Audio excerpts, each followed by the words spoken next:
What is going on, Clippers fans? Welcome to Season 2, Episode 52, I believe, Yes. Thank you, Will, of Clips and Dip. We're coming at you the day after the Clippers beat the Warriors in a crazy game. There's been a lot of weird stuff happening this week, so we just wanted to do a little quick hitter, send everyone off on a nice little All-Star break hang. If you're listening, thank you so much for listening. If you're watching over on youtube.com/@ClippersPodcast, we appreciate it. Like I said, I'm Chuck Mockler, Will Updike, and Adam Oslander here. Will, you look great. Adam, you look exhausted. I shouldn't be because I took about a 3-hour nap earlier today. Maybe it's the sleep. It's the that doesn't even qualify. That's like a slumber. That's no longer a nap. And quickly, I want to apologize to Brandon Marcus of the Sports Ethos, who texted me right apparently as I fell asleep. And I wake up, text him back, and be like, "I'm sorry, man. I was taking a nap." I feel like he's not going to believe me because nap's not supposed to be 3 hours. He's going to think that I was just shoving him off or whatever, giving him the runaround. Hey, let's do lunch. Dinner. I had a big nap. Yeah, I'm full. I had a big nap earlier. Yeah, I'm ashamed of myself, but you know what, guys? It's been a long week, and now. Sure. It's been a weird week. The Clippers, there was some PJ Tucker stuff. Will, how would you kind of break down your week of Clippers?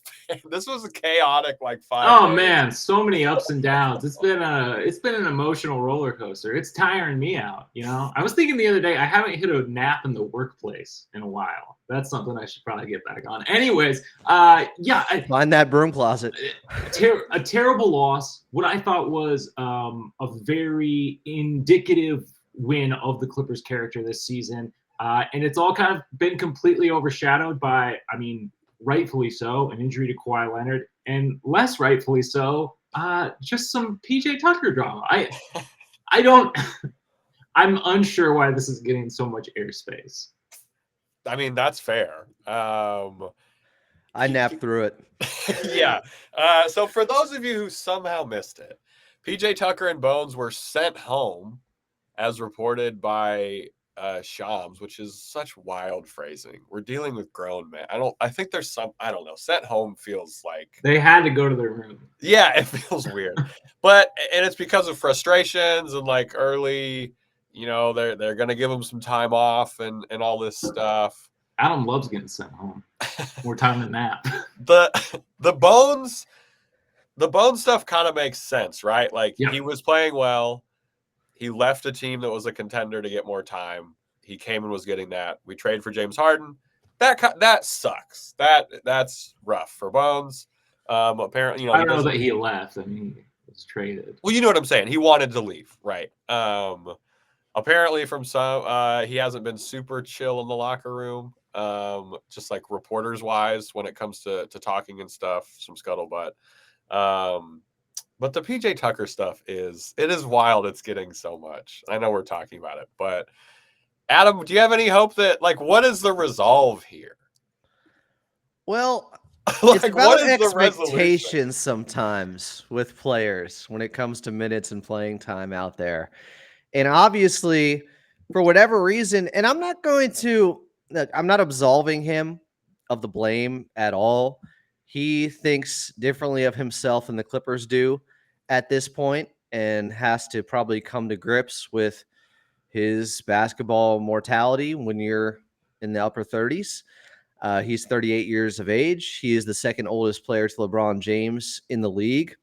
But he did come in and immediately get playing time. And then Coach Lue said it came down to either him or Terrence Mann in the starting lineup. Once guys got healthy, that may have set unrealistic expectations. I'm not blaming Coach Lue. I'm just trying to understand where he's coming from with this. And if you thought, hey, I was just getting bounced by Terrence Mann to being the fifth starter, I could have been getting 30 minutes a night. Maybe that's why, for whatever reason, he's like this. I think, come on, man. I think that was a very diplomatic thing to say. His time on the floor with the Clippers was particularly productive. maybe the idea behind it either being Terrence Mann or PJ was that PJ sucks so much. The only way we can make him playable on the floor is if he plays next to James Harden and Kawhi Leonard and Paul George and Ivica Zubac. Okay, Are you referring that's the to only your- way. Yes, that's the only way he was cracking this lineup in the starters. It's absurd. That's a good And point. if that's what he thought, That's a good point. if that's what he thought, I'm sorry, man. Like I guess we didn't make you any promises though. We had to take on bad salary in the James Harden trade. It's not even like we had this handshake deal that was like, oh yeah, come over to the Clippers. You take a little discount, you're gonna get some playing time. Like, I just don't get what we're doing here. I'm batting my keyboard around. You're flipping out, dude. I just don't get it. So the Tomer Zarli has been with all the PJ Tucker stuff. He wrote an article for Clutch Points that came out, I think, yesterday. Real bombshell on Valentine's Day. But he said, like, and it's just, he talks about, like, I didn't ask to be traded here and things like that. And it's like, well, I don't think anyone thought that. No, like, that doesn't really, it's just kind of a rough read, I guess, from like Will and Adam, kind of what you were saying of like, he's 38. He's been on the Bucks, the 76ers, and the Clippers, right? Like this is a contender list that's growing. That And is the maybe, Heat. and the Heat. He's been a key piece recently on Absolutely. teams that are contenders. Even with him being in this advanced stage of his career, he was getting big minutes. So that has to be factored in too. You may not think he should have been getting big minutes with those teams, but he was just very recently was. Yeah. And he was also fined $75,000 today for publicly requesting a trade. So things are not coming up PJ Tucker, it feels like. Can we be like, they let it slide on the other two? You know what I mean? Like maybe they were like, dude. I mean, at some point, right? I mean, I guess that's fair. Yeah, I don't know. And Tomer also said in the article, let me make sure I get this quote right. Don't mess with my guy Tomer. I'm not. That's why I want to get it right. Basically saying, like, it's not like there's not really expectation that he's going to return to the rotation. But Bones, maybe, like, he might need some burn in March. We've all talked about this. If he's on the team and it's like, I don't know, like he's obviously unhappy. And I know that he hasn't, there's some great quotes from Terrence Mann talking about how PJ hasn't, he hasn't affected that locker room stuff. But there's still a lot of games left for things to like fester, I guess. Yeah. And I know this is coming from a guy who just took a 3-hour nap, but I'm going to say, don't sleep on PJ Tucker. Don't sleep on Bones Hyland being productive at some point in March. I still think it's going to happen. I don't think it's over for either of these guys. When you have, as Chuck has pointed out, rightfully so, for 6 months, the Clippers having 17 games in the month of March, and what we've just seen from this team when they're worn down, you are going to have fresh bodies coming off the bench. Brandon Boston had a big opportunity yesterday against the Golden State Warriors. He didn't play great. I think that was trying to prep him for what could have been future opportunities in March. I don't think it's over for him either, but he didn't necessarily, take advantage of it to the extent I'm sure they were hoping he would, to say, hey, this guy could give us 10 minutes, 15 minutes here and there during this grueling schedule. So I still think Bones is going to get run. And I think PJ Tucker in the right matchups can help this team. And I would not be shocked if they went big at some point with him for a little bit. Yeah. I know Coach Lou said yesterday, he's 75 years old. He could ride off into the sunset. But I just still see utility in PJ Tucker from what we saw earlier in the season. I don't think he went to fully, completely unplayable wash type of he's staying player. in shape. He says in the article, he's like, all I can do. I did like the part. He's like, all I can do is stay in shape. Like that's all I can do. I watched that last game against Minnesota on Monday night. He went through a more extensive pregame shoot around than I had seen him do in a while. I'm going to say that. 75-year-old Bones. They take a little longer to warm up. What do you take? 4 shots? Funny, Chuck. That's pretty good. That's pretty good. That's the tease. That's pretty good. That's the tease for this episode. So all right. We don't know what's going to happen with PJ Tucker. He got an extra day off. We hope they're doing okay. The Warriors game was so weird. It was. We've had a string of weird games. Ty Lue's been on fire lately. First of all, the bit about PJ Tucker being 70s hilarious.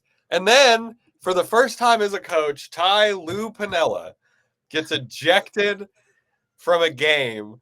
The Clippers get fired up, and they beat the Warriors for their gritty, like one of the greasier wins of the season for the Clips. Again, 3-0 in the Cupid series, dating back to 2021. I don't know if that was mentioned in the post game. I'm begging that this continues it into it. I had it in the pregame. Damn it! I said they could get to 3-0 if they win today. There we go. A lot of weird stuff from this game. I don't know, Adam. What was your favorite part of this game? There was a bunch of weird points, other than Ty Lue's ejection, which was wonderful. There were so many big plays. You mentioned it being a gritty, gutty, resilient type of victory for this Clippers team. Probably their best of that nature since I could bypass last season, since the Kawhi-less year in 21 and 22, because I don't remember many of these at all last year, especially to this extent. But I'm going to say my guy Big Plum went big nasty, almost Corliss Williamson out there. He was upset. I thought he had his best game maybe since coming back from the injury, maybe just his best game of the season. I'd kind of called him out a little bit on the last podcast saying, hey, Big Plum has to be better than this. He was. He had a couple of really nice passes out of the high post. He was physical, and he got screwed.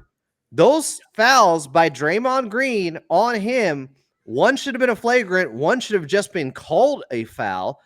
And I sympathize with Coach Lue. How did they not review that first foul by Draymond Green and give him a tech for asking them to review that because it could have been a flagrant on a guy who got called for a foul earlier, Mason Plumlee, when he was the one who had the bridge of his nose cut?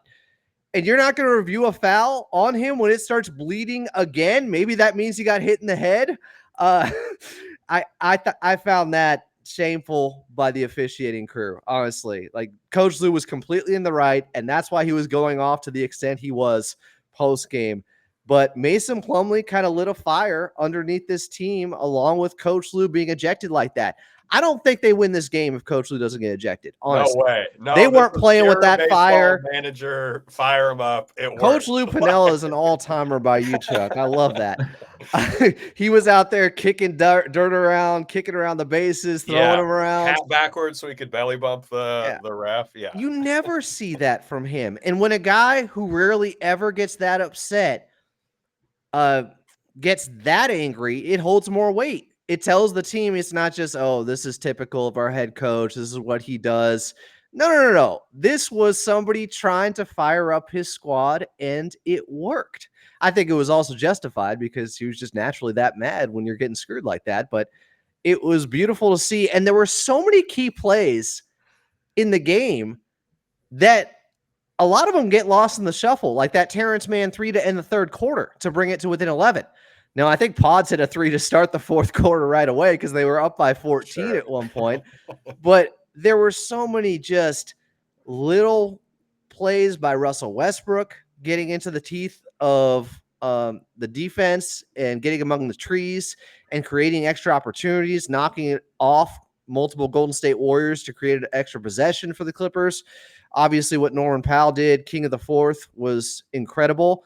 Paul George started going to the basket more, was having a miserable shooting game once again, and I still thought stepped up before he fouled out.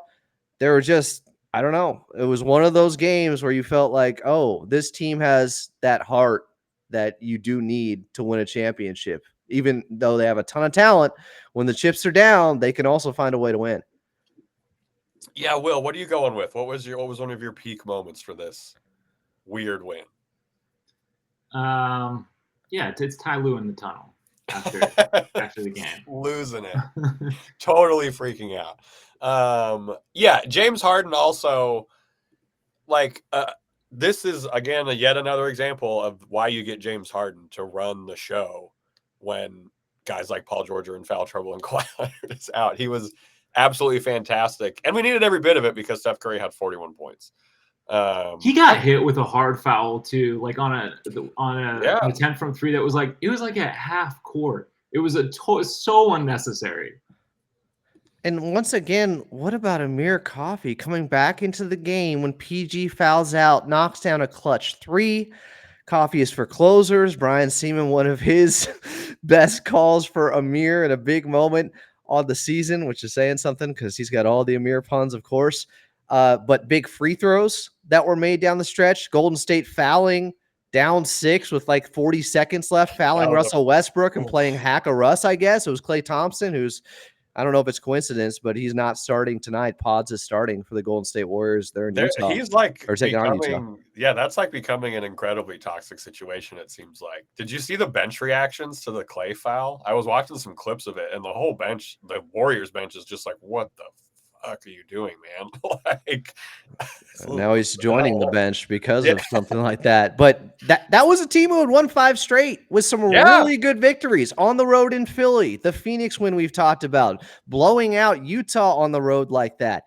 They were peaking. They were feeling great about themselves. And I thought there was an opportunity for them to put foot to the throat of the Clippers earlier in the game, and they never were able to fully pour it on.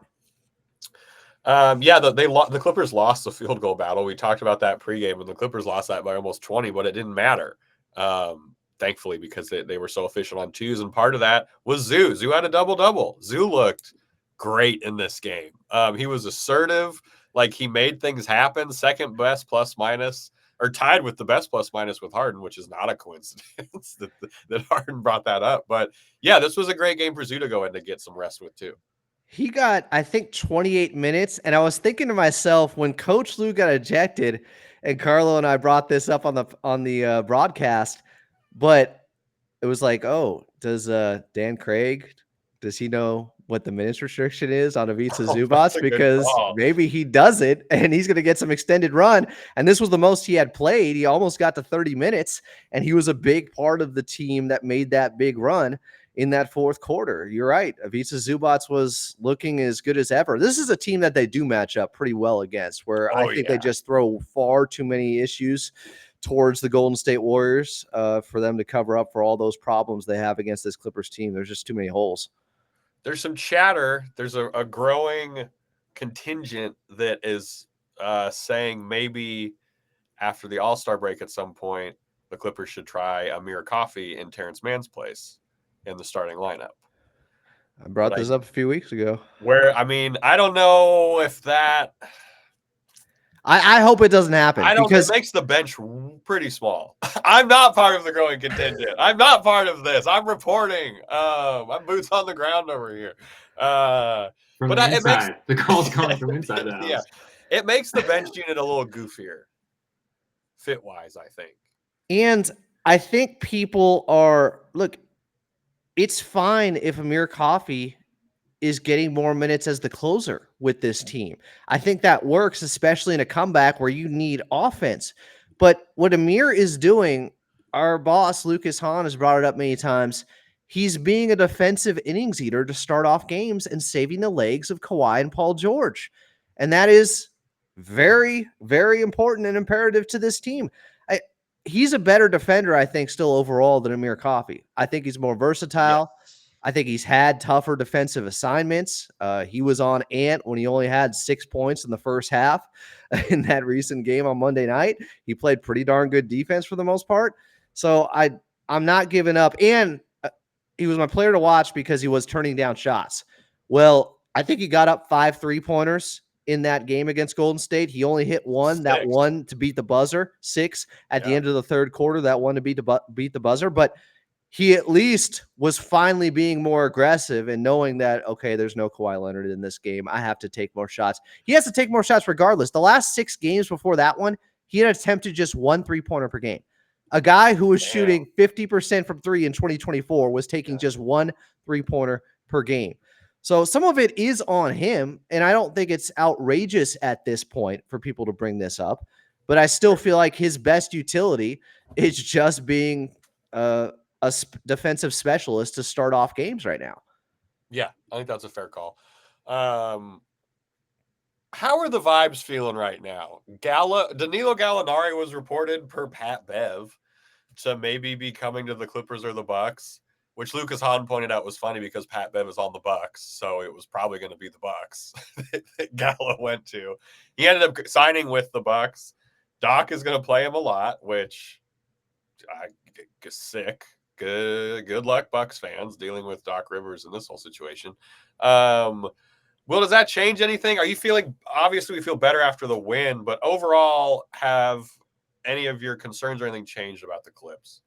It's so difficult, and I feel like we've had less of these since things have been going well, but it's a question I have a lot with this Clippers team is like which this blowout loss or like a grit out win ultimately says more about like who this team is, what they are, where they are. And I'm right now kind of on the side of that's a big. I feel like that's a big win down Kawhi, and just being down double digits in the fourth quarter and still turning it around like that. That to me says a lot. And maybe that's glass half full, overly optimistic, but I'm feeling pretty good, honestly. I'm feeling like to not go down 0-2 into the All-Star break.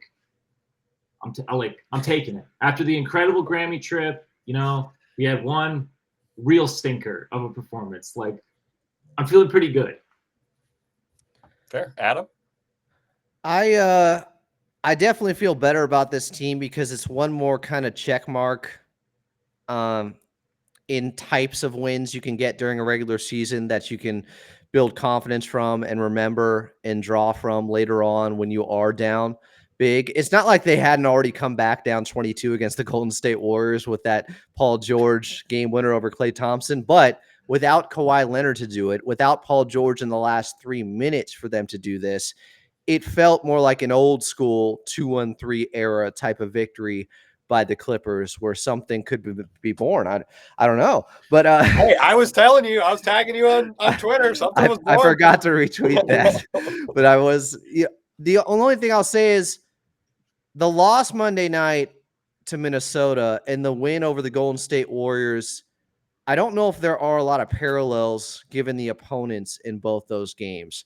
This wasn't the Clippers beating a bigger squad last night. It was them beating a team that they match up really well against in the Golden State Warriors because they play small. So it plays into the Clippers' hands a little more. So those alarm bells that I have about size issues with this team in certain matchups, and we're talking about one of the bigger teams we've seen in years in the Minnesota Timberwolves, those haven't gone away from me just because of last night's victory by the Clippers. I think I'm in the same boat, right? Like there's obviously still, they got to hit their mid-range shots against the Wolves. The Pelicans are going to be a nightmare no matter what. But yeah, it feels good to not be on a 2-game pre-losing streak before coming back to what is now the most important game for seeding against the Thunder, the first game back from the All-Star break. So yeah, vibes are okay-ish. They're better than they were before the Timberwolves loss. I think we can all agree about that, or after the Timberwolves loss. That's a perfect rallying cry type of victory, considering what happened earlier in the day. Coach Lou having to talk about PJ Tucker, having to talk about Bones Hyland, not having Kawhi Leonard. Here we go again. Paul George not playing well, fouling out late, and they still found a way to win. That's about as good of a vibes win as you can have heading into the All-Star break. Speaking of good vibes, we are going to close this episode out by picking the winner for the bobblehead. Adam, can you please show the bobblehead? The Ivica Zubac's standing basketball head? I don't know. Does his head move at all? I'm not going to open it, so I don't know. Hey, that's what's up. We have some comments. I'm going to read a couple of them here. Again, if you miss this, we have giveaways sometimes. And if you leave a comment we like, we will pick it and you'll win the giveaway. This one is from Starman Hove. This is a little poem that he wrote. They wrote. Clips and Dip, a podcast for the ages, a tale of 3 buddies telling tales of Clippers players. The ups and downs, all things are retold. Adam keeps receipts from the new and the old. Names are forever for all alike, unless you're in a podcast with William Updike. Noises so loud they can drive you all mad. Thank God for Chuck and his warning of loud ads. Gather here, little clip plants, and hear me say, we love Clips and Dip and wish it to stay forever. Intense ending, but very nice from Starman Hove. I like that one. Quality. Very good. This one I like. You guys are going to know why I like this one. This one is from Sharsilcio. First time for me that it was a relief to see Kawhi on the injury report. Give that dude as much rest before they have to run the gauntlet in March. Fantastic comment. Points out a very obvious issue, which is March. The true March heads. Real March heads out there. I told Chuck this after the last pod off the air, but I was like, the other night I couldn't fall asleep. And I was right where Chuck had been for months thinking about March. It finally hit me. It's right around the corner. All right. And then I think this might be the last one. This one is from Alfonso Lopez 7154. My 6-year-old son Rio has started his journey as a Clipper fan and got his first bobblehead last Saturday at the Clippers vs. Pistons game. He owned his PG-13 shirt and rooted for the Clips to a tough W. He would love to start a collection of bobbleheads, already has the PG one. I know he wants to go to the Wizards game for the Russell Westbrook one, and he also wants the James Harden one in April. But he would be super excited to get the Zubac one, regardless if he is selected or not. I know he already has the Clipper love in his heart, and that his first game against the Pistons, and he can't wait to go again. He especially wants to go next year to the inaugural season of the Intuit Dome. I love the setup of he wants every single star, but Zoo, Zoo's cool too. Gotta collect them all. Pokemon. Yeah. Pokemon. And then let me see if there's any more. If you guys saw any, feel free. I don't really think a lot of people attacking me specifically in the comments for thinking that Daniel Tice should maybe not play with Zubats. Let's hear some of those. Let's see what those people have to say. I think that's about it. Someone complimented my cat, but I think we should keep it to Clippers stuff. And then someone said the problem is Lawrence Frank. So yeah, so we're going with the wonderful poem. Winner. Show me. The wonderful poem from Starman Hove. Sharsilcio for understanding the Ides of March, and then Alfonso Lopez, whose child would take Zoo for the bobblehead. Who are you voting for? Will, you go first. Oh, man, this is a tough one. I'm torn between Kid and Poem. I'm going to go with, is it Starman Hove? Yeah. I'm going to go with Starman Hove. It was creative. I was not expecting that. I am too. So, Adam, your vote is irrelevant. I apologize. But I'm also going with Adam's pick. No, I was looking up what obstetrician means. Adam, which would you have picked? Starman Hove, you win. Please get at us on Twitter. I'm 90% sure you follow us on Twitter at us, and we'll get your address. If it's international, I'll pay for it this time. Adam, who was going to be your pick? The first one. There was a lot of thought put into that poem. It was good. A lot of thought, yeah. And it's one of the nicer things you'll read on YouTube. Adam, you're the obstetrician because you're always delivering something birthed from the clip. I get it. The Clips doula. Doula's good. Clips doula. All right, well, that about wraps up this little. I love that Adam looked up. That algorithm's going to be I admitted it. I had to come with my own receipts there. He's so sleepy. He forgot it in that slumber he had. For those of you, we hope everyone has a great break. Will, where can people review us maybe for the listening portion of this? Yeah, so if you listen to the audio of this show, you can get that wherever you get your podcasts. You can rate and review us over on Apple Podcasts or on Spotify. Hey, we'd love to hear from you. Maybe make a fake account. Give us another rating. Who knows? Up to you. You can also check the show out on YouTube, which is really, I mean, that's how you get the full thing. I think that's how you get the full essence of Clips and Dip. And that's over at youtube.com/@ClippersPodcast. You can, of course, chop it up with us anytime over on Twitter. That's @ClipsPod. And thanks to all the new listeners and subscribers and to the regulars. Hey, we appreciate you. We do. And Adam, one positive thing that Clippers fans are going to think about for an entire week-ish during this break. I think they're one of the few teams in the league that could absorb something like what's happening with PJ Tucker and Bones Hyland and it not affecting them because all the guys still like each other. Paul George said post game they handled it like men. We had a conversation. The players are not quarreling. PJ Tucker isn't calling for someone to be benched so he can play or anything like that. At least I didn't read the full article, but I'm pretty sure Didn't do that. No. he didn't say that. And then you see the camaraderie with their head coach and how much love they have for him. And Ty Lue saying the perfect thing, waiting for them in the tunnel, high-fiving everyone and saying, thanks for having my back.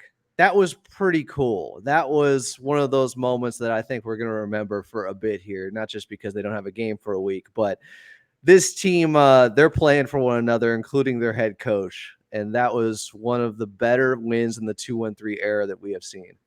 Hell yeah. The Clips doula has spoken.